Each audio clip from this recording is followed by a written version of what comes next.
Except for the physiological factors, we want them to be released from their parentage. If you're identified with your genetic memory, you will just be a replay of your parents' life. You have a certain kind of software, unless you disengage with that, nothing new will happen. What I'm saying is, there is… the potentiality of being human is just this. As I said, every creature has captured a certain amount of consciousness, but what they capture is not significant enough to become conscious of our consciousness, where we can begin to expand this. Other creatures also conscious, but they cannot expand this.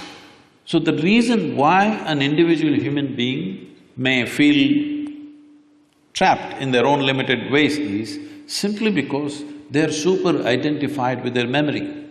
So one of the first steps in yoga is always this, that you start identifying with your ignorance, never with your knowledge. Because your knowledge, it doesn't matter how vast it is a minuscule in this cosmos. But our ignorance is boundless. Right. That's right. That's for sure. So to blow the maximum bubble that you want, first and foremost thing is you do not identify with your knowledge.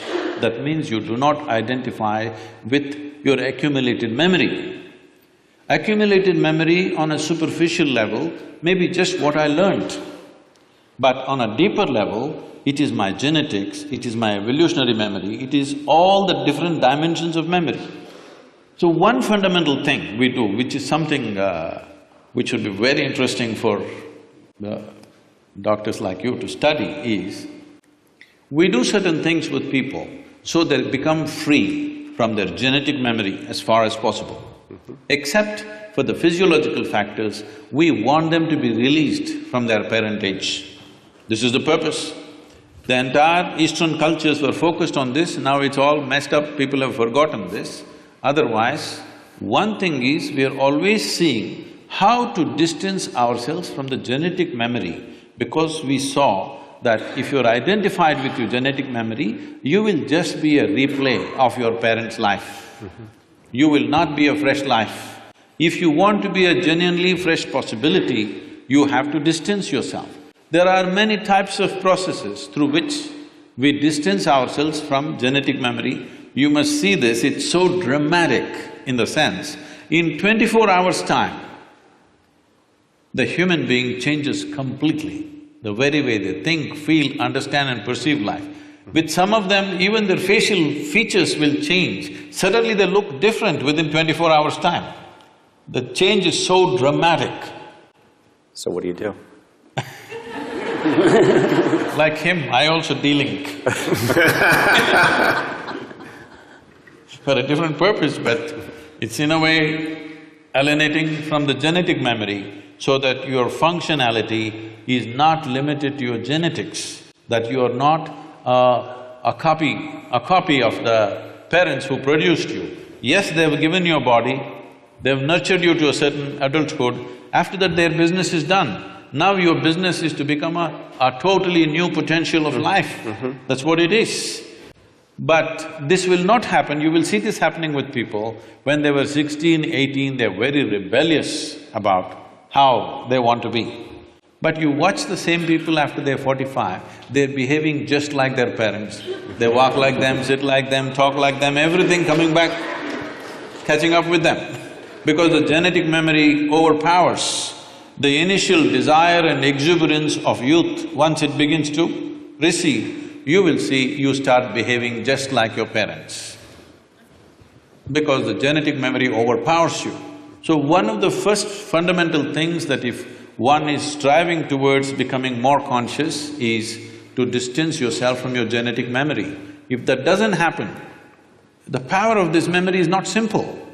To put it very simply, in today's world it's easy to explain because it's your software.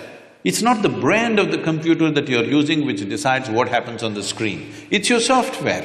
What is the software? That's how it functions. So your memory is software. You have a certain kind of software, unless you disengage with that, nothing new will happen. You try whichever way you want, the same things will happen. Over and over again, the same things will happen. When same things happen, slowly, this is not a conscious process, but it's happened to nearly 98% of the human population. If I saw you when you were 5, 6 years of age, your face was like this, somebody had to poke you with a pin to make you unhappy. Now somebody has to make you happy. It's a real task. Because the exuberance of life has sank because of the repetitiveness of memory. The same things are happening, you may not be conscious of it, but the same things are happening. When same things are happening within you, slowly you lose all your exuberance. Only if something new is happening. Now people think something new means they must fall in love, they must take up a new job. That's not it. Something new needs to happen within you, in the very mechanics of who you are. If something new is happening all the time, you will be exuberant. Otherwise, without knowing why, slowly your face has become grave. Your face has become grave means you're practicing the posture for the grave. That's what it means.